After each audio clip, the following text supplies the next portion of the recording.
In today's video, I'm going to teach you how to insert a row in a table in Google Docs.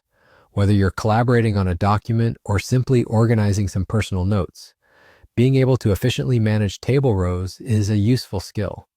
Let's dive in and get started. So the first thing we need to do is launch Google Docs on your computer or device.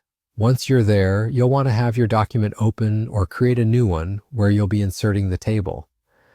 Now, for us to insert a row into a table, we first need to, of course, have a table to work with. If you don't already have one, let's create it together. Navigate to the top menu and click on the Insert tab. Here, you'll need to choose Table from the drop-down menu.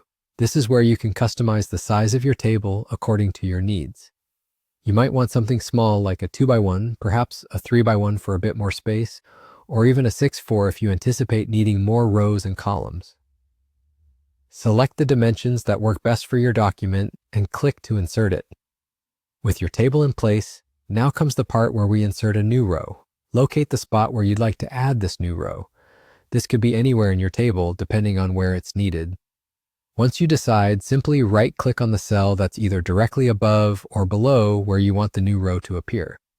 You'll notice a list of options pop up. Look for the Insert Row options. You have the flexibility here to insert a row either above or below the selected cell. Depending on your document structure and how you want your data to flow, choose whichever option fits best for your context. And just like that, a new row has been inserted into your table. It's a small change, but it can make a significant difference in how organized and clear your document looks. Repeat these steps as needed to adjust other tables within your document. That's all there is to it. You've successfully learned how to insert a row in a table within Google Docs. Remember, being proficient with these tools can enhance your documents and make collaborative work much more effective. I hope this helped you master another aspect of Google Docs. If you found this video helpful, don't forget to like it, share it with others who might benefit, and subscribe to our channel for more handy tips and tutorials. Thanks for watching, and I'll see you in the next video.